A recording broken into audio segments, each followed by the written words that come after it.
Assalamualaikum dan salam sejahtera. Anda bersama saya Rozman dalam Niaga AWANI. Sudah tentu iaitu pilihan raya negeri semakin dirasai, semakin kurang 2 minggu sebelum kita akan bertemu dengan hari pengundian. Sudah tentu banyak perkara ataupun isu yang telah dibawakan oleh setiap negeri, dan kali ini untuk kita lihat bagaimanakah peningkatan kos harga racun yang mengundang kepada tekanan kepada golongan pesawah di Kedah dalam usaha menghasilkan padi yang berkualiti.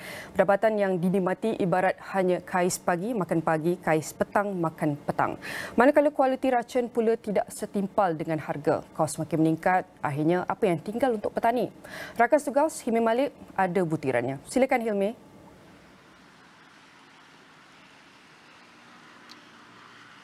Baik, terima kasih Nina. Langsung di Pusat Penyiaran Asia, saya kini berlintas langsung di Kedah. Berlatar belakangkan jelapang padi, di mana Kedah ini kita terkenal dengan negeri jelapang padi, tetapi di sebalik keindahan, kehijauan kawasan bendang ini yang kelihatan indah, pastinya tersulam sedikit isu-isu yang telah pun disuarakan oleh golongan pesawah di Kedah. Dan seperti yang Nina katakan tadi, isu peningkatan kos dan sebagainya, dan khususnya terhadap penggunaan kualiti racun yang menjadi persoalan di Kedah ini antara isu-isu yang dibangkitkan oleh golongan pesawah. Dalam mereka hendak mencari ataupun menghasilkan padi yang berkualiti, isu seperti peningkatan kos harga racun ini antara yang menghimpit keadaan pesawah-pesawah di Kedah, di mana tekanan semakin dirasai hampir setiap hari. Keadaan ataupun isu peningkatan harga kos racun ini semakin mendadak. Dan kalau kita melihat keadaan dengan harga yang melanda golongan pesawah kita ini, pendapatan sudahlah tidak seberapa, tetapi dihimpit pula dengan keadaan kos yang semakin meninggi. Dan ini yang kita nak lihat, bagaimana nasib golongan pesawah kita di Kedah ini untuk mendapat satu pendapatan yang solid. Tapi dalam kerana isu-isu seperti peningkatan harga ini yang sedikit sebanyak saya kira telah pun menjejaskan pendapatan. Kita ambil jumlah mudah. Untuk golongan pesawah, average pendapatan bulanan mereka sekitar RM3,000, dan mereka perlu menyediakan lagi kos untuk menyelenggara bendang ini RM1,500. Ini tidak lagi termasuk dengan ada golongan pesawah yang menyewa kawasan tanah untuk mengusahakan tanaman padi. Kalau kita kira-kira, baki mereka mungkin tinggal sekitar RM500. RM500 ini anda bayangkan bagaimana mereka nak menyara keluarga. Ada yang anak mungkin 5-6 orang yang perlu ditanggung, atau kita ambil kira juga yang ramai anak yang masih bersekolah. Kalau ada yang sebahagian besar yang sudah mungkin sudah bekerja, mungkin tidak begitu bermasalah. Tapi bagaimana yang mereka yang masih mempunyai anak-anak kecil yang untuk ditanggung? Jadi inilah masalah yang kita perlu lihat, nasib golongan pesawah. Sebab apa yang saya nak tekankan sini adalah apa yang tinggal untuk nasib pesawah jika itu angka yang saya sebutkan tadi hanya yang mereka ada untuk menyara kos bulanan dan sebagainya. Jadi ini antara gesaan ataupun permintaan ataupun kita katakan denyut nadi rakyat di Kedah ini melibatkan golongan pesawah, dan apa harapan mereka terhadap calon-calon yang bakal bertanding pada PRN kali ini agar mereka mampu untuk membela nasib golongan pesawah ini ataupun mencari satu mekanisme bagaimana untuk memantau ataupun menyediakan satu cadangan ataupun garis panduan melibatkan kos racun ini. Kerana ketika ini mereka mengatakan tiada pihak yang memantau berhubung dengan soal kualiti racun ini. Misalnya harga ada yang RM120 untuk beberapa liter, ada juga yang mencecah RM140. Jadi tiada pilihan. Mereka ni sebenarnya tiada pilihan kerana keperluan untuk menggunakan racun itu di bendang sawah ini memang perlu. Jadi nak tak nak memang kena beli. Tapi dalam masa yang sama juga, harga ini yang boleh kita katakan tiada kawalan oleh pihak tertentu, menyebabkan daripada segi keuntungan mereka itu agak terjejas. Kerana penggunaan racun ini sebenarnya, Nina, memang ada ikut beberapa fasa. Jadi apabila kerapnya penggunaan, sudah jelas ini akan mengurangkan juga hasil keuntungan mereka. Dan untuk kita nak mendengar sendiri apa antara keluhan daripada golongan pesawat di Kedah ini, kita dengarkan apa kata mereka. Kos yang amat mendadak. Kami hanya mampu beli ya. Kalau kata keluar satu jenis racun tu sampai 120, 140 untuk kami dapat hasil padi kami yang elok tu, kami terpaksa akut dan kami terpaksa beli. Tapi bila beli, semua gunakan kos, gunakan modal. Bila modal yang kami letak dalam tanah bendang kami tu, tapi tak ada kesan racun yang kita semua tu. Pak Tani ni kami ni dah rasa terlampau teruk sangat dengan perbelanjaan tu. Kita hadapi sekarang ni macam kata rumput sambau dan juga ni keladi agas tu. Petani beli racun kata murah. Dari 1,400 tu dia kata kita cara normal. Kita penjagaan cara normal. Tetapi sekiranya kalau benda tu kita kena repeat, kita kena berganda, bermakna pendapat ni perbelanjaan tu makin tinggi. Bila makin tinggi, pendapatan dia, keuntungan dia makin rendah. Itu yang menjadi beban sikit pada petani ni. Pokok punca dia saliran dan parit.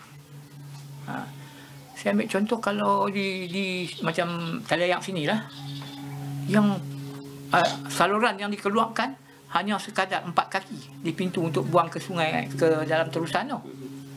Tapi air daripada benang turun lebih daripada 40 kaki. Jadi tak seimbang.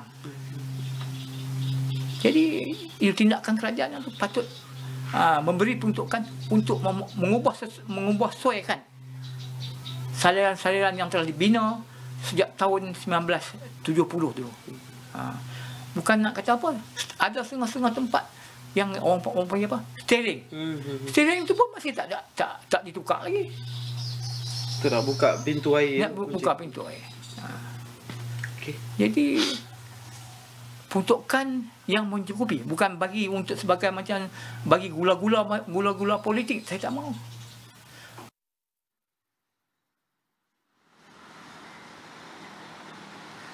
Baik, itulah dia antara sikit sebanyak keluhan yang kami dapat bawakan langsung di Kedah ini, suara-suara yang dikongsikan daripada golongan pesawat sendiri yang pastinya tinggi sebenarnya harapan mereka meletakkan kepada calon-calon yang bertanding apa sebenarnya mekanisme baru yang boleh dibuat, apa langkah-langkah ataupun solusi yang mampu dibawa untuk membawa pendekatan yang lebih baik dalam kita nak membela nasib golongan pesawat ini. Dan realitinya bukan hanya isu racun di sini. Banyak lagi sebenarnya isu-isu melibatkan nasib golongan pesawat ini, misalnya daripada segi penyambung generasi. Kita nak bercakap mengenai bagaimana generasi muda untuk menyambung legasi ibu bapa mereka yang mengusahakan bendang ini. Tapi banyak kupasan yang akan kami bawakan. Semua itu perlu dilihat apakah isu pokok yang perlu dilihat terhadap wakil-wakil ataupun calon yang bakal bertanding. Apa cadangan yang bakal mereka kemukakan, yang pastinya cadangan ataupun idea yang realistik, tepat dan juga dilihat mampu membantu sedikit sebanyak akan membantu untuk meraih undi-undi khususnya terhadap golongan pesawat yang telah pun menyuarakan pelbagai bentuk isu untuk mereka atasi. Dan itu antara isu yang dapat saya kongsikan buat pagi ini. Pelbagai lagi isu-isu yang bakal saya kupas yang pastinya akan menumpukan di dua negeri utara ini, Pulau Pinang dan juga Kedah, yang akan saya bawakan lagi pada perkembangan yang seterusnya. Saya nak kembali dahulu bersama Nina dan juga perkongsian daripada rakan-rakan setugas lain. Silakan. Baik, itu adalah antara isu keluhan ataupun kita cakap suara rakyat yang dibawakan oleh rakan setugas Himi Malik yang kini berada di Yan Kedah. Baik, dan saya akan lepaskan Himi Malik dan kita akan bawakan perkembangan dari Kedah dari semasa ke semasa. Dan itu adalah antara cerita dan kisah ataupun suara rakyat yang kita bawakan dari Kedah. Sekarang kita akan beralih ke negeri Terengganu. Dan ini adalah antara negeri yang terlibat dalam pilihan raya negeri yang akan datang. Di Terengganu terdapat iaitu cerita kenaikan kos sara hidup yang terus mendominasi perbualan. Bukan sahaja rakyat berdepan kesukaran, malah peniaga juga berdepan cabaran untuk menetapkan harga. Rakan setugas Umar Vati Ramayah langsung bersama kami. Umar, Apa cerita yang boleh dikongsikan di sana? Silakan. Terima kasih Nina. Kalau bercakap mengenai Terengganu, mungkin ramai yang beranggapan kos sara hidup di Terengganu sebenarnya jauh lebih murah berbanding dengan bandar-bandar besar seperti Kuala Lumpur, Seremban, Pulau Pinang, Melaka dan sebagainya. Tapi realitinya di Terengganu harga barangan keperluan di sini sebenarnya jauh lebih berbeza dan agak tinggi ya, dan saya boleh katakan, saya boleh simpulkan sebenarnya agak sama dengan ibu kota Kuala Lumpur dan seperti di Pulau Pinang dan sebagainya. Dan mungkin juga kita tidak percaya kalau dikatakan harga ikan juga kat sini agak melambung tinggi. Dan tapi betulkah kita, saya rasa saya boleh tanya terus kepada peniaga di sini. Abang, nak interview sikit boleh bang? Boleh. Nama abang? Nama Ahmad Supiang, panggilan AP. AP, okey lah. AP, kita nak tanya sikit.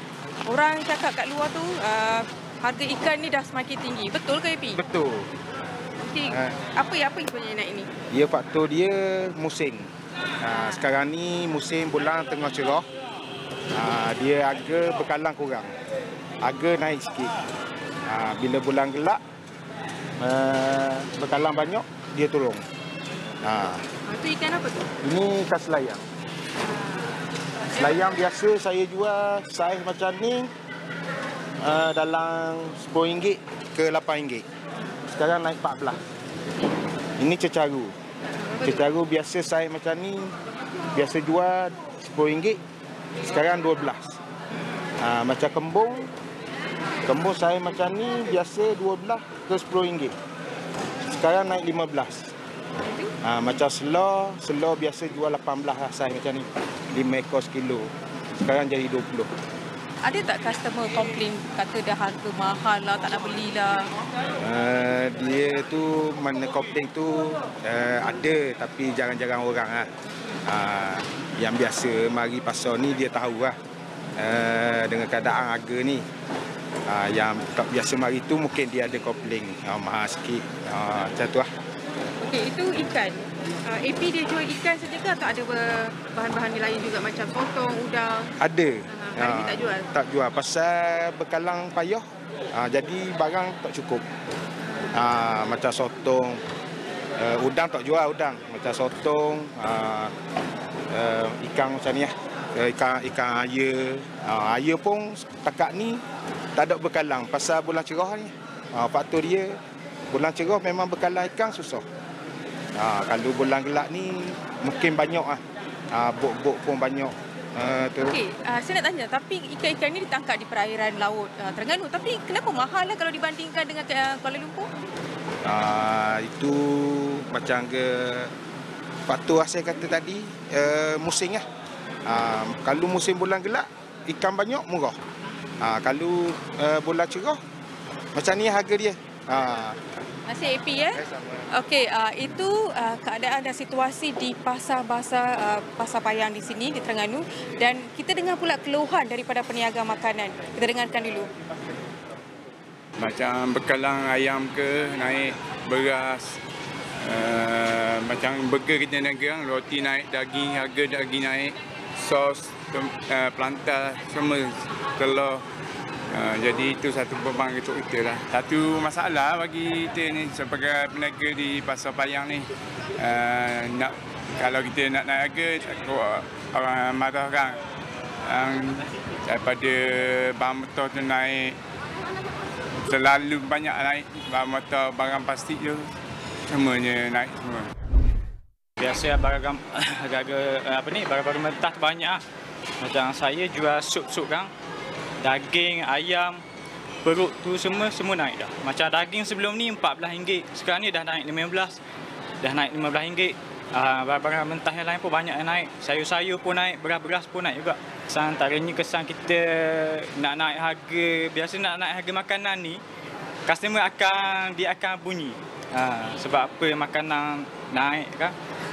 Sedangkan kita nak dapat untung pun payah. Sebab barang-barang naik. Kita jual harga RM7 tu, kalau kita nak naik RM8 ke RM9 ke, kadang-kadang customer dia akan komplain lah mahal. Sedangkan kita nak dapat untung pun susah lah. Nak rolling modal untuk hari esok pun susah juga lah. InsyaAllah kalau orang ramai habis, tapi sekarang ni teruk sikit niaga sekarang ni. Orang tak ada duit. Barang mahal sekarang ni. Jadi masalah lah sekarang ni. Nganyalah. Boleh mendapat baru ni anak sekolah kan. Lepas anak sekolah, sebelum puasa baru ni anak sekolah. Lepas anak sekolah, puasa pula masuk. Jadi cuma nak guna wang mereka kan. Macam kita orang tua ni lain sikit. Tak ada dah anak yang masih ada anak-anak kecil lagi lah yang sekolah tu. Meningkat lah, sakit sikit. Batekat daripada 55 naik 60 lebih. Lepas tu lepas. Dan ni lagi berat lah ni. 70 lebih sekarang ni. Gandum pun mahal daripada 70 lebih sampai RM92 sekarang ni. Minyak sapi ke bibi biasa cik guna kan. Minyak sapi ke bibi yang 800 gram tu. Sebelum puasa RM48.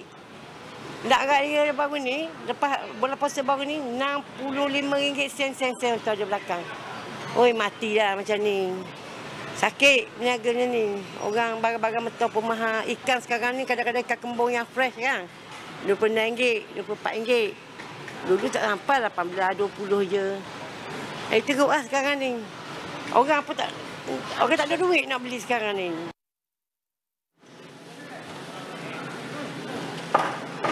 Itu antara rungutan-rungutan dan rintihan daripada peniaga-peniaga makanan yang tidak ada pilihan dan terpaksa menaikkan harga ekoran daripada kenaikan harga barang mentah. Dan tentunya mereka berharapkan harga bakal-bakal calon atau wakil yang akan bertanding di kawasan ini, khususnya di kawasan Dun Bandar Terengganu ini, akan mewakili mereka untuk membawa suara ini ke Dewan Undangan Negeri dan memberi satu harapan atau sinar baru kepada penduduk di sini. Dan sekiranya itu saja perkembangan dari Pasar Payang Kuala Terengganu pada jam ini. Kita kembali ke Nina di studio. Terima kasih.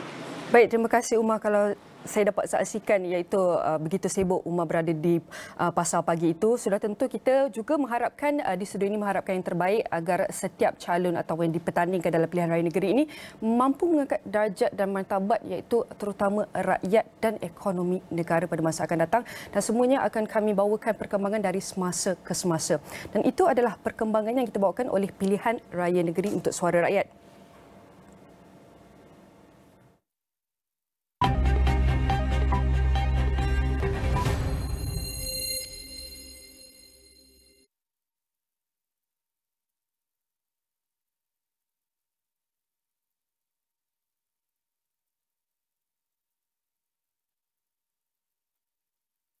Di dalam setiap berita yang dibawa, konteks amat penting. Cara kita mendapat berita kian berubah. Melalui media sosial maupun saluran digital yang lain serta kaca TV. Kami sentiasa membawakan yang tergempar dan terkini. Ini perkembangan yang baru kami terima. Berteraskan acuan verifikasi yang diamalkan supaya setiap fakta adalah sahih. Daripada analisis pelbagai sudut yang mendalam, laporan-laporan khas dan perbincangan yang membina negara. Inklusif, suara rakyat kami ajukan. Keseimbangan persepsi kami pastikan. Kerana setiap cerita mempunyai impak yang tersendiri dan perlu dibawa dengan penelitian yang terperinci. Pastikan Astro AWANI menjadi pilihan anda tidak kira di mana sahaja anda berada. Saluran berita paling dipercayai di Malaysia.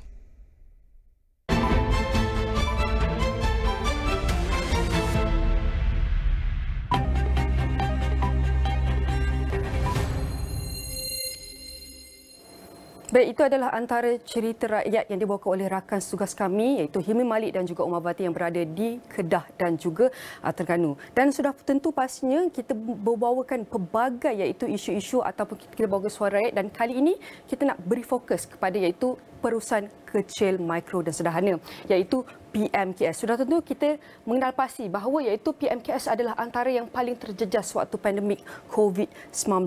Namun mereka juga adalah sumbangan antara penyumbang terbesar kepada KDNK negara. Kerana kita tahu iaitu PMKS dan perniagaan, mereka adalah iaitu pembentuk kepada landscape perniagaan di Malaysia ini, dan mereka juga adalah antara penyumbang kepada penawaran dan peluang pekerjaan. Sudah tentu mereka juga mempunyai potensi untuk menawarkan iaitu prospek pendapatan terutamanya kepada luar bandar. Dan saya akan kongsikan antara prestasi terkini iaitu merupakan perusahaan mikro, kecil dan sederhana iaitu PMKS oleh Jabatan Perangkat Malaysia, yang mereka telah memperincikan iaitu bagaimanakah sumbangan PMKS yang kita boleh teliti daripada segi aspek KDNK, ekspor dan juga guna tenaga. Dan saya akan mulakan iaitu antara KDNK PMKS Malaysia pada tahun 2022. Kita dapat saksikan di sini ia telah mencatatkan sebanyak peningkatan sebanyak 11.6% iaitu sebanyak 580.4 bilion ringgit. Ini adalah peningkatan yang kita dapat saksikan. Dan kalau anda teliti, bukan PMKS adalah peningkatan sebanyak 6.9%. Dan kalau kita nak teliti bagaimanakah nilai dan kadar pertumbuhan KDNK PMKS Malaysia pada harga malar 2015 iaitu sebelum pandemik COVID-19 hinggalah pasca pandemik. Kalau kita nak teliti bagaimanakah pergerakannya di sini adalah kalau anda teliti pada waktu pandemik COVID-19 iaitu nilai dan kadar pertumbuhan KDNK PMKS adalah berada pada Julai yang sangat iaitu rendah, itu negatif 7.3%, antara yang paling terendah sebelum pandemik COVID-19 juga. Namun selepas pandemik COVID-19 kita telah mencatatkan pada tahun 2022 sebanyak 11.6% peningkatan, antara yang paling tertinggi even sebelum pandemik COVID-19 lagi. Dan seterusnya kalau kita teliti iaitu KDNK Malaysia dan PMKS pada harga malar nilai dan peratus sumbang, kalau kita teliti ini pada 2015 hinggalah tahun 2022, ini menunjukkan bagaimanakah prestasi KDNK Malaysia warna merah dan KDNK PMKS adalah warna biru. Kalau anda teliti di sini iaitu sebelum pandemik kita lihat iaitu prestasi PMKS iaitu stagnan, iaitu tak ada jauh beza sangat. Namun bergerak ke hadapan sudah tentu kita nak lihat bagaimanakah usaha yang boleh dilakukan untuk kita tingkatkan lagi itu KDNK PMKS di sini. Dan selain itu kalau kita teliti bagaimanakah KDNK PMKS mengikut sektor, di mana sumbangan PMKS pada KDNK negara telah mencatatkan sebanyak 38.4% iaitu pertumbuhan sebanyak 11.6% pada tahun 2022. Dan kalau kita teliti kepada 5 sektor ini adalah pertanian, pembinaan, perkhidmatan, pembuatan, pelombongan dan pengeluaran. Dan kalau kita teliti KDNK PMKS yang memberi sumbangan tertinggi adalah kepada sektor iaitu sektor perkhidmatan sebanyak 16.4%, pelombongan dan pengeluaran 8.0% dan ikuti juga dengan pembuatan 6%. Pada masa sama untuk kita lihat bagaimanakah guna tenaga PMKS yang telah menyumbang sebanyak 48.2% iaitu pertumbuhan 3.8% pada tahun 2022. Dan kalau anda teliti di sini setiap sektor guna tenaga PMKS telah mengalami pertumbuhan kecuali pertanian di mana ia telah mencatatkan negatif 0.4%. Akhir sekali kalau kita terlihat bagaimanakah ekspor PMKS barangan perkhidmatan, kalau kita lihat pertumbuhan pada tahun 2022 iaitu sumbangan PMKS kepada ekspor telah mencatatkan sebanyak 10.5% dengan mencatatkan ekspor tertinggi daripada sektor pembuatan sebanyak hampir mencecah 12%, diikuti juga dengan pertanian dan perkhidmatan. Dan ini adalah antara data PMKS yang dapat saya kongsikan daripada Jabatan Perancangan Malaysia. Sudah tentu saya akan bawakan iaitu tetamu kita yang sudah bersedia dalam talian iaitu Azhari Abdul Wahid, merupakan pengasas dan ketua pegawai eksekutif Akademi Usahawan Mikro. Azhari, saya nak ucapkan terima kasih kerana sudi meluangkan masa bersama kami. Seperti yang data yang telah dikongsikan oleh Jabatan Perancangan Malaysia pada minggu lepas, untuk kita lihat setiap sektor sebenarnya mengalami pertumbuhan positif untuk PMKS. Tapi kita lihat pertanian dah masuk separuh kedua. Kita kalau lihat pertanian pada tahun lepas kekal negatif. Adakah kita dapat lihat pertanian ini mungkin capai positif pada tahun ini? Bagaimana Azhari? Okey, terima kasih Nina.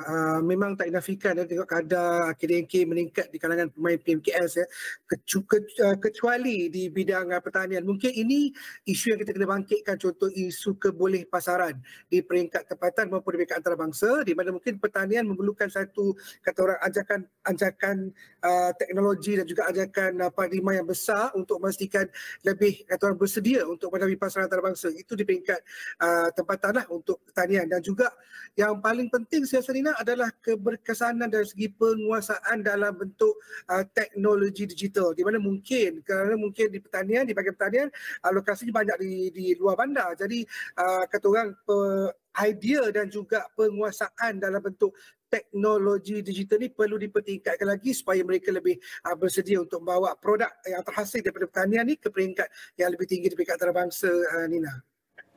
Baik, kalau kita lihat Azhari bercakap mengenai peringkat antarabangsa, bagaimana untuk kita angkat PMKS ke peringkat international ni? Sebab kita tahu bahawa antara penyumbang ekonomi negara ataupun kita boleh cakap daya tahan adalah disebabkan iaitu permintaan dan penawaran pasaran domestik. Namun kalau kita lihat ketika ini realitinya, Azhari mungkin boleh kongsikan bagaimanakah keadaan PMKS, kita boleh cakap prestasinya di peringkat domestik dan apakah keupayaan kita dan apakah langkah untuk kita capai sehingga peringkat antarabangsa untuk PMKS? Saya rasa isu COVID terdahulu sebelum ni menjadikan kita punya pemain PMKS ni lebih bersedia untuk menghadapi cabaran di peringkat antarabangsa sebab kita dah mula peka dalam penguasaan pemasaran digital lah, contohnya dalam bentuk e-commerce, dalam bentuk alternatif e-commerce ya. Ini penting untuk memastikan pasaran kita lebih luas bukan sahaja di tempatan malah di peringkat antarabangsa seperti mana yang dinyatakan oleh PMX dalam ekonomi madani tentang kekuatan kita di peringkat serantau di peringkat ASEAN sangat penting. Contoh even kalau kami sendiri pun kita keluarkan brooch yang kita boleh hantar di seluruh dunia dengan projek Abang Bruce kita kan, dan juga banyak lagi projek-projek lain yang kita boleh tengok yang boleh bawa lukisan di peringkat antarabangsa seperti mana yang dibawa oleh pelukis seperti Kak Ani Hashim contohnya, ataupun buku majalah yang dibawa oleh Sinzel untuk dibawa ke peringkat yang lebih tinggi. Jadi itu antara benda yang kita perlu tekankan kepada pemain PMKS supaya lebih bersedia untuk menghadapi gelombang e-commerce yang saya rasa akan lebih besar bukan sahaja di peringkat tempatan dan juga di peringkat antarabangsa. Dan kita juga kena ada ilmu ni, ilmu untuk perdagangan antarabangsa. So bila cakap pasal perdagangan antarabangsa, ilmu dari segi cross border transaction, cross border penghantaran dalam bentuk cross border. Jadi itu saya rasa sangat penting untuk kita pertingkatkan lagi penguasaan ilmu dari segi pemasaran dan juga proses untuk menghantar produk ataupun services di peringkat antarabangsa. Jadi kita kena rapat dengan agensi seperti NIDA, seperti Matrix contohnya, seperti MDAC contohnya untuk dapat tahu lebih lanjut macam mana untuk kita bersedia bawa produk dan servis kita di peringkat antarabangsa ni lah. Azhari, kalau kita nak lihat bagaimana pandangan aspirasi ekonomi madani yang baru-baru ini diluncurkan oleh Perdana Menteri Datuk Seri Anwar Ibrahim, kalau kita nak lihat iaitu antara tumpuan adalah untuk menjadikan Malaysia sebagai jago serantau PMKS, dan kalau kita teliti pada Belanjawan 2023 iaitu memberi tumpuan antara tumpuan kepada PMKS, dan ini kita boleh cakap sebelum ni kita memberi bantuan sokongan inisiatif daripada atas ke bawah iaitu daripada peringkat pimpinan, agensi kerajaan sehinggalah PKS. Tapi kali ini kita lihat daripada Belanjawan sedikit berbeza di mana kita dapat lihat bantuan inisiatif diberi tumpuan kepada PMKS sendiri. Namun kalau kita tahu iaitu antara peluncuran ekonomi madani ini agak baru dan dijangka untuk menjadi solusi ataupun usaha jangka panjang. Tapi untuk dalam masa terdekat ni bagaimana untuk kita lihat iaitu elemen-elemen ekonomi madani dalam memacu pertubuhan PMKS kita boleh cakap kepada pertubuhan yang lebih besar dan mampan, Azhari? Saya rasa key point yang paling penting dalam ekonomi madani adalah daya saing. Ya, daya saing ini berkait dengan kita punya teknologi, berkait juga dengan produk dan servis kita, di mana kita perlu bersedia untuk berada di peringkat sekurang-kurangnya serantau. Ini jelas dalam ekonomi madani yang menyatakan bahawa tentang persaingan kita di peringkat serantau, di peringkat ASEAN. Sebab kita juga ada pesaing-pesaing yang besar di ASEAN, contohnya di Indonesia, Vietnam, contohnya apatah lagi Singapura yang jauh lebih ke depan daripada kita. Jadi usahawan PMKS perlu bersedia untuk memastikan kita punya produk memang dapat diterima di peringkat sekurang-kurangnya ASEAN. Kalau peringkat servis pula diterima pakai oleh pengguna-pengguna di seluruh ASEAN. Dan kita kena banyak buat kajian, banyak juga buat R&D dan juga kita kena tengok dari segi inovasinya produk dan juga perkhidmatan kita supaya bila kita keluar di peringkat antarabangsa, di peringkat serantau pun mereka dah bersedia untuk menerima produk Malaysia. Contoh dari segi halalnya, segi ISO-nya, kalau yang produk, kalau yang servis pula dari segi customer service, contohnya online customer service. Itu penting untuk memastikan pembeli-pembeli di peringkat rantau ASEAN sekurang-kurangnya boleh terima produk kita dengan lagi baik dan jadi pasaran kita besar. Kita ada jiran dekat sebelah aja ya, 300 juta lebih kurang sumber pasaran yang berada di Indonesia. Jadi itu pun dah cukup besar, dan juga Filipina contohnya. Jadi pastikan kita bersedia untuk bertemu dengan bakal pembeli di peringkat sekurang-kurangnya ASEAN ni lah, Nina. Baik, Azhari, walaupun kita dalam fasa pemulihan tapi sudah banyak iaitu pelbagai usaha sokongan inisiatif yang kita dapat lihat yang telah dilakukan oleh kerajaan sebelum ini dan iaitu dalam perancangan untuk kita laksanakan. Sudah tentu kita berharap iaitu Azhari iaitu segala usaha strategi dan juga kita cakap inisiatif ini dapat diperkukuhkan lagi agar kita dapat melihat iaitu peniaga usahawan membina semula perniagaan mereka dan juga mencapai kestabilan di dalam pasaran serta mengukuhkan lagi iaitu pencapaian mereka dalam masa mampan. Dan sekalinya saya nak ucapkan terima kasih kepada Azhari Abdul Wahid merupakan pengasas dan ketua pegawai eksekutif merupakan Akademi Usahawan Mikro, dan semua perkongsian ini akan kami rangkumkan dalam astrawani.com dan semua platform digital Astro Awani. Jangan ke mana-mana, selepas ini bersama rakan tugas Ibrahim Sani untuk membawakan perkembangan seterusnya. Niaga Awani akan berhenti rehat seketika. Kita kembali selepas ini.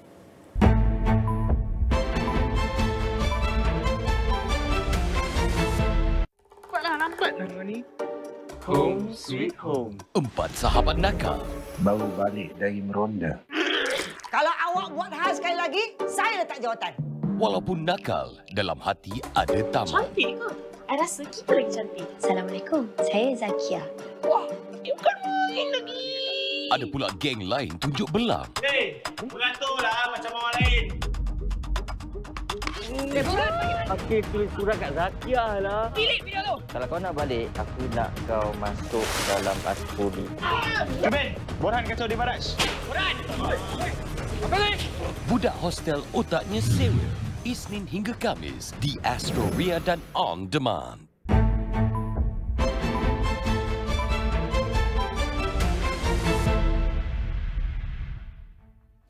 Thanks for joining us. My name is Ibrahim Sani. We're still going to be looking at companies that are deep in tech and deep in AI at that. Joining me in the studio is Urban Metri's co-founder and CEO, Charlie Koh.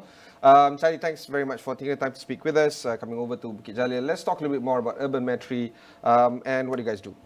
Thank you so much for having me. So I'm Charlie. I'm the CEO and founder of Urban Metri. We are a city data company. We harvest, clean, using our proprietary algorithms, data that will help decision makers make better decisions on how we build cities, right? Okay, what does that mean? So we, companies like ours exist all over the world. Traditionally in developed countries, data is provided by government, and you can also get it from private sectors.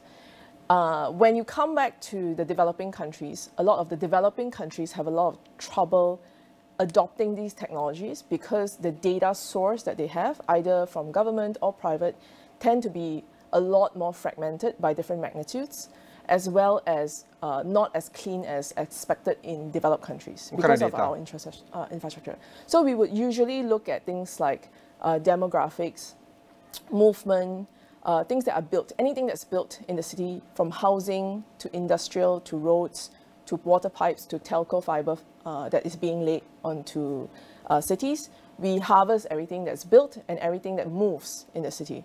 So when we do that, we are able to sort of co-layer a lot of this data to get insights out of it. A lot of developed countries have been doing this for many, many years, 20, 30, 40 years, because the government has invested in strong infrastructure, data infrastructure to make it clean, and people like data scientists or city planners can utilize that data. When I came back to Malaysia, we realized that this is missing, and substantial amount of effort needs to be put in to clean up that data to make it useful in the first place. What kind of users does data have? For our types of data, we hope to serve people who make bigger impacts to the city. So key stakeholders in city building includes real estate developers, governments, bankers, as well as anybody who's offering any kind of service and basic amenities to the city. So we see countries like Malaysia, Philippines, Thailand, Indonesia have metropolitan cities. Many of them have population above 5 million, in fact 10 million, some of them like Bangkok and Jakarta. They've been doing okay without this data. So why is it important to have the data now in 2023? Fantastic question. I think I was just coming back from the World Economic Forum, and we talked about sustainability developing the needs for these cities going forward. Where the cities that you, or the countries that you have just named and the cities that live in them are currently all at risk of flooding, right? Because we're all near coast or we're near rivers, right? And on top of the flooding that's going to happen, we are also going to face in the next 30 years, due to climate change, shrinking amount of resources. So how we built the city in the past, which is, build and they will come. Basically, that's how developing countries like to think about this, is no longer and efficient and sustainable way for us as a human population to go forward. So all these developing countries with the needs and hunger to consume basic amenities in the city will need to do it in a far more efficient manner than they did last 50 years. And that's why data needs to be there to make sure that you are not wasting any of these resources by building things that will be abandoned or white elephants. There are a lot of conversations in terms of how the cities were built in the first place. These are old cities. We're looking at Jakarta, 500 years old at least, Bangkok, about 300 years old, Manila, about 700 years old. These are old cities. Fantastic, yeah. It seems like it might be a daunting task in terms of trying to map out the kind of data that exists in these kind of cities. I mean, maybe not as old as, say, London, where it's about 2,000 years old, but still it's old. To a point where countries like Indonesia has even abandoned the whole Jakarta project and moved on to Nusantara. So the kind of solutions they are building, while admirable, is it really solving the problems of that particular city? So there are short-term pain points and long-term pain points that we have to think about. In our context, both are very important because the people who are making the decisions today need to keep the city running, right? So I need to make sure that your water is running. I need to make sure your electricity is running. I need to make sure investments are coming in to support the economy, right? So all those things that's happening to the city will just become far more efficient, and city data is standard in most developed countries in the world and makes it a lot cheaper to run the city, right? So for short term, you need that city data as fast as possible. In the long-term basis, for example, flooding, right? People like in Jakarta, people in Thailand are all talking about most of the city sinking most of the year going forward. And key politicians or politicians have to look at the data in a deeper manner and say, what are our options? Without the data, you are guessing. And guessing long-term is much worse than having data to inform your long-term decision-making. I'm sure you agree, because what kind of data is given? I know you were saying piping and all the other stuff, but honestly, like a decision maker looks at what, particularly the data that you are collating right now? So the things that we like to collate and also make it as simple as possible and easy to digest for key decision makers are things like how the city is growing. Is it going north, south, east, west, southeast? Because infrastructure is very expensive to build. You can't build it everywhere. So how do you prioritize your resources, and what kind of initiatives are you going to invest in to get the biggest bang for your buck, right? So when they look at, for example, in Malaysia, okay, I'm going to zoom back to Malaysia, oversupply in housing. What's the key issue there? It's because there's no real big database out there that a decision maker can look at it and say, there's an oversupply here. I have an issue here that my resources are being wasted building affordable housing that nobody wants to buy.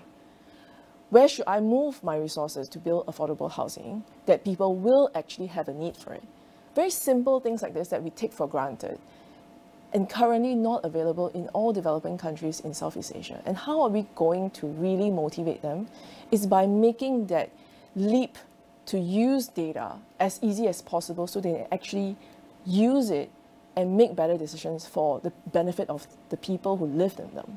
The housing projects, for instance, is normally tied with governmental permits and governmental approvals. There's a lot of politicos going around saying that these are the kind of developments that is needed within that particular area. You're looking at urban-related politicians trying to approve as much projects as possible, even though there's not many people. So there's a lot of political will involved when it comes to human mobility and human population in cities. Correct.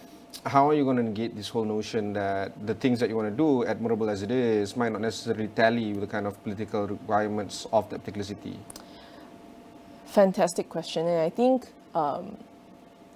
urbanmetry doesn't represent ourselves as the solver of all problems, right? What we are trying to do is to collate the information and give it a base map. So then we are all arguing about the same thing and not arguing about facts on the ground.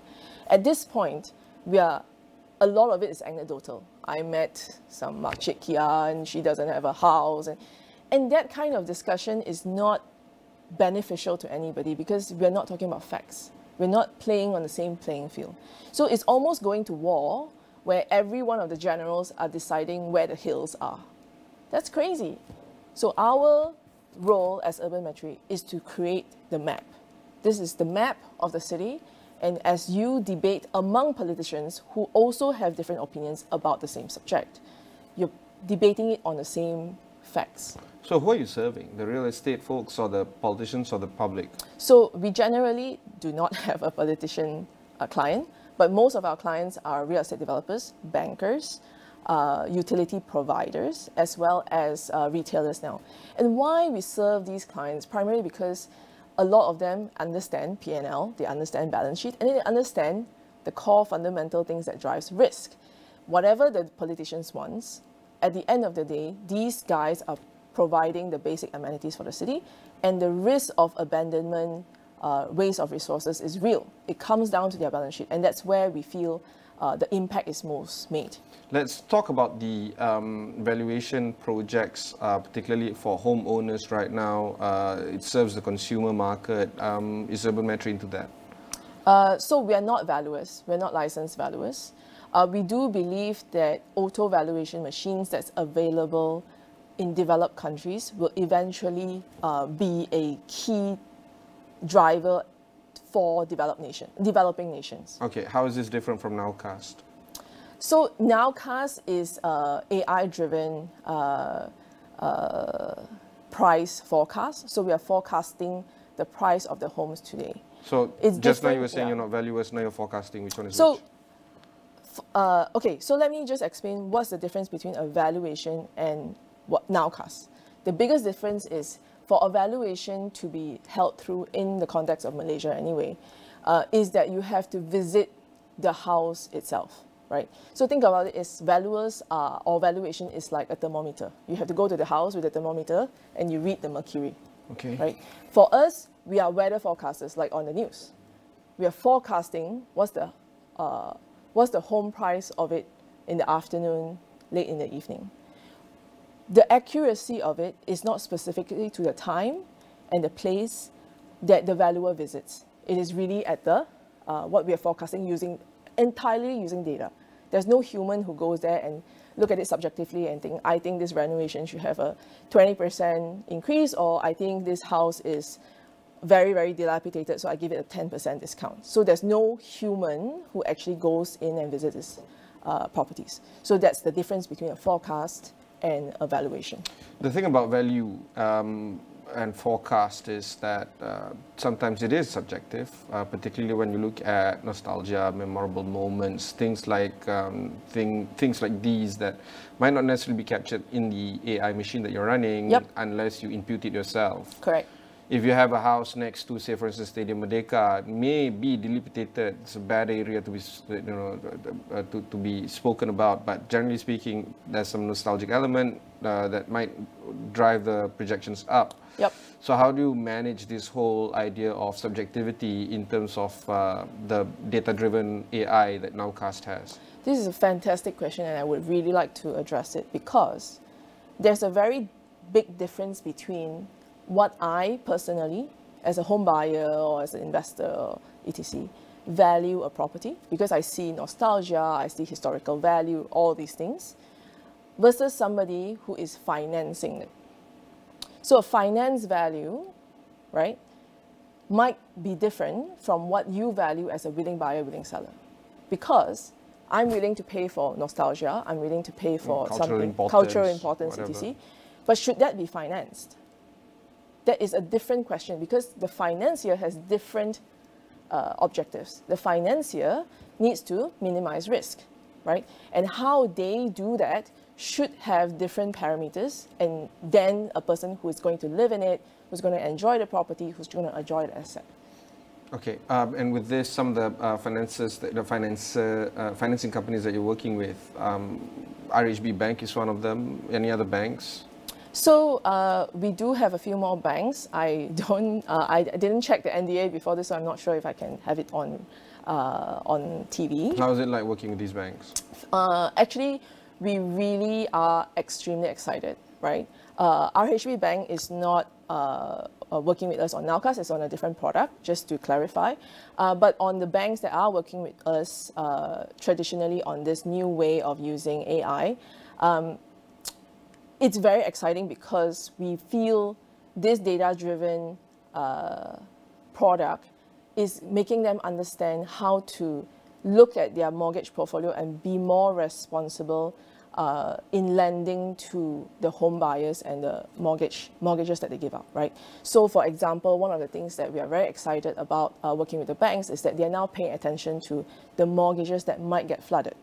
So in the new 2030 annual floods, we want to prevent some developers who maybe are too motivated to build townships in areas that will flood, right? So when we talk to bankers, they now pay attention to these things. Like if I'm going to give a bunch of mortgages, I might want to check if there's climate risk involved, physical climate risk involved. And when they start to check things like this, the beneficiary is the home buyer, the mortgage, because I'm now not, responsible of paying a 30-year mortgage on something that might flood.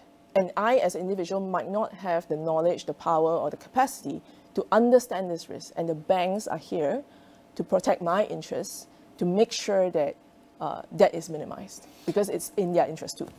Is climate risk concerned previously under the, I guess, underwriters' thinking process or the credit risk committee process? Were they even considering that this is part of the story? Yeah, I think the whole physical asset risk of climate risk didn't come into the picture until the last 10 years. And even very recently when I was in the WEF forum, I attended several very, very high intellectual conversations between professors and politicians who are still debating what is the real impact of physical risk. Have you decided? What is the real... No, actually, some are saying that it is priced in. So a lot of the bankers are saying that... I doubt it. But... Yes, exactly. So a lot of the professors are like, it's not priced in. So the conversation is still at that level. And we are... If it's priced in, folks in Jakarta would face a depletion of asset value. Exactly, and then it will affect the bonds, it will affect government bonds, obviously, right? But it's not priced in. So depending on who you are, people are still debating whether it's priced in or not, right? Because the loss given default has not come. We're talking about 20, 30 years down the road when But real estate developers, for instance, would look at their project value on time value of money over, say, 3 decades or 4 decades. Do you feel not that far, but I think it's more like in a decade or two. A decade or two, okay. Yeah. In that process, they would want to shore up that valuation of their project to be higher than what is necessarily the case. Am I right? The motivation actually, they are smarter than that now. I want to, not to defend my clients, but I think people are getting a lot more sophisticated, right? So they have a lot of land. Some of them have no land, or they're hunting for land. So there's 2 types of property developers. Yeah, those with land banks. Those with land banks, they are actually a lot more pragmatic now. They're not going to fight reality, right? Like data is really something that's very powerful. They realize the power of data. With the information, they can now strategize better. So it's not just about, I have a piece of land, I put 5,000 condos there, times a mall, times a office, have 2 billion GDVs listed online. That's maybe something you do 20 years ago, 10, 20 years ago. Those who are our clients and have become a lot more sophisticated, they realize they can balance the risk across different land banks and strategize them properly. Are you providing that kind of solution for them? We're providing data. This kind of, I don't know how to call it, a weighted risk calculation measurement of the GDV? So we run the data for all of the land banks, but how they balance the risk across is really the geniuses in the company themselves, because they have their information that we won't know internally. How good are their marketing doing? What is the projection of the strategy? What are targets? I know none of those. I'm a data provider. But they have gotten so sophisticated these days that they are able to consume my data, and sometimes I think that they're even far further ahead than me and have some strategies that's beyond me, but they're asking very difficult questions and collecting that data to make sure that those are calculated internally. And so is it true that you guys have 150 corporate clients? We have 150 corporate clients. I'm not sure if that's right, but we have 40 live clients every year at some point. Yeah. Yeah. Okay. Now let's move on to application of artificial intelligence in your work. Do you feel that that is the moment right now for you to seize, and how are you going to gear up your team in terms of preparing the AI solution in your framework? So we are already AI ready from a while ago, right?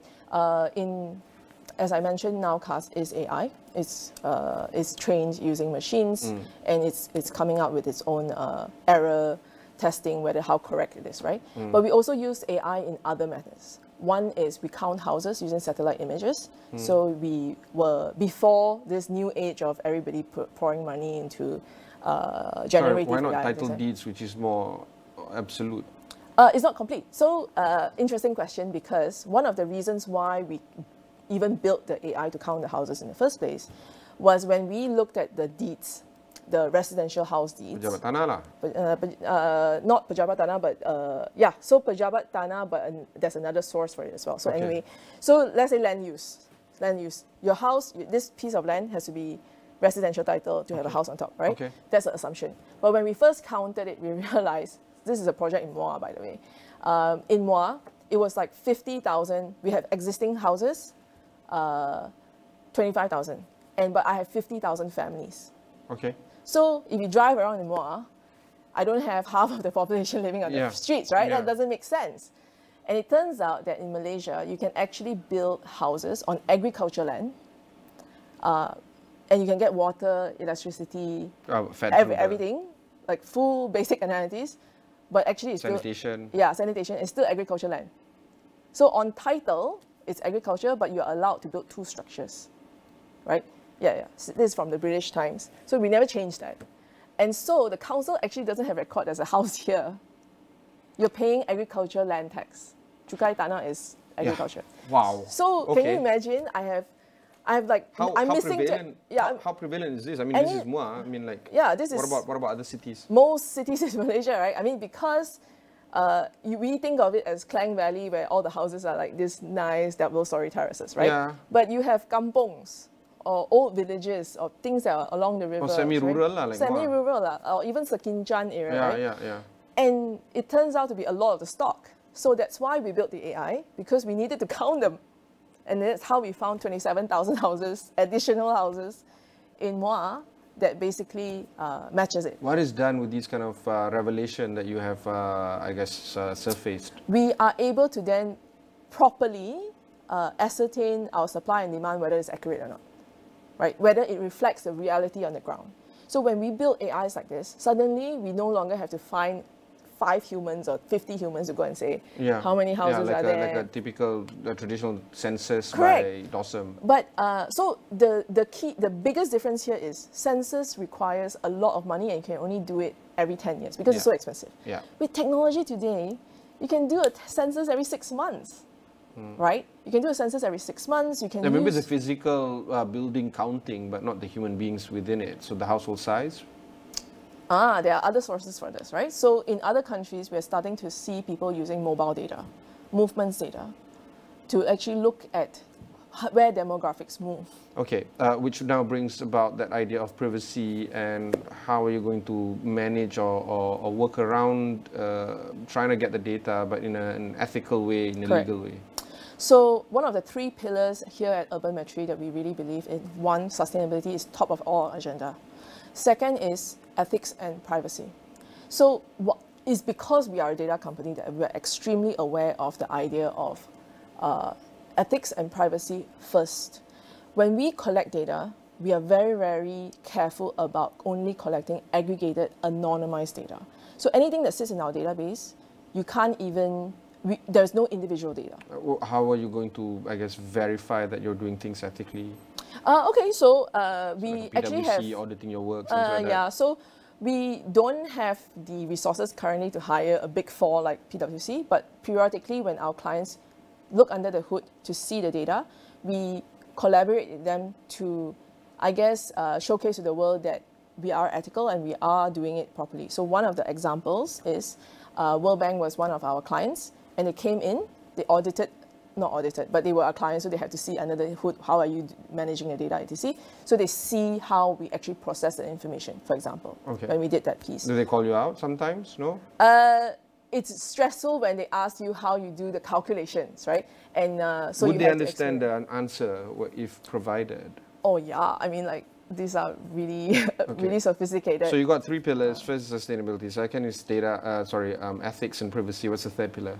So the last one obviously is we are motivated to make sure that whatever that we do, it needs to be people, which I said ethics, planet, sustainability, and profits.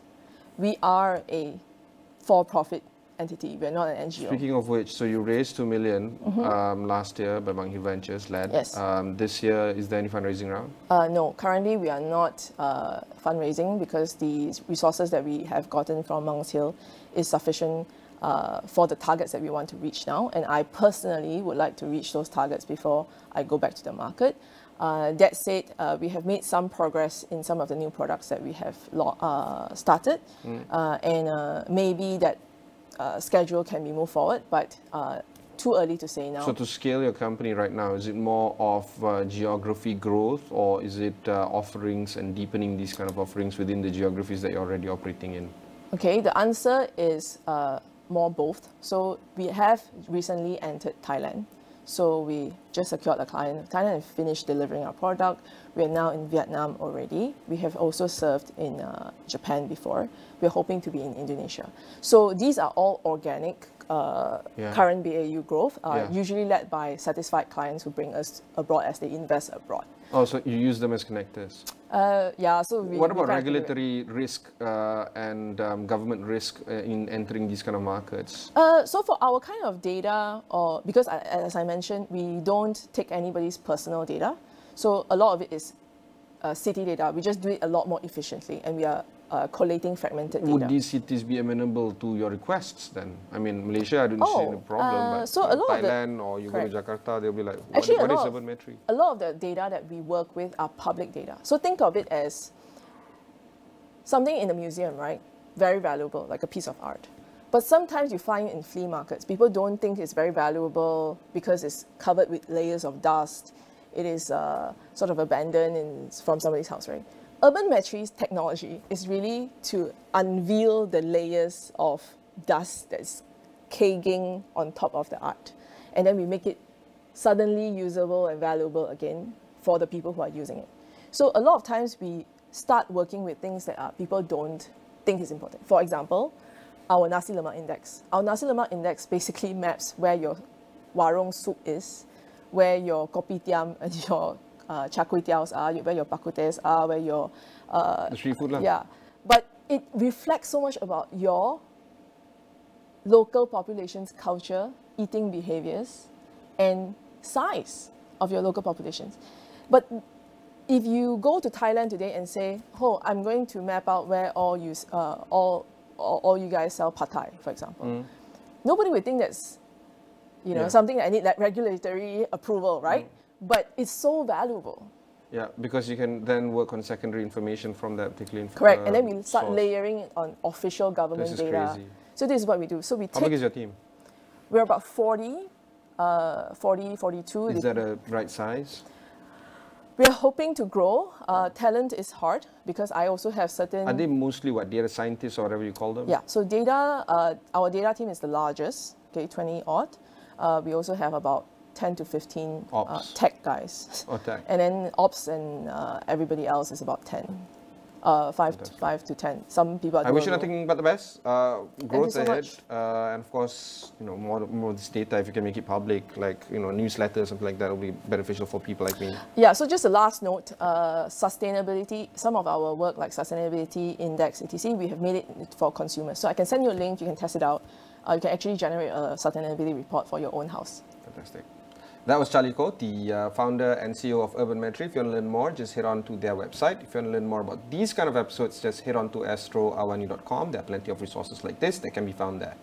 My name is Ibrahim Sani. Catch you in the next one.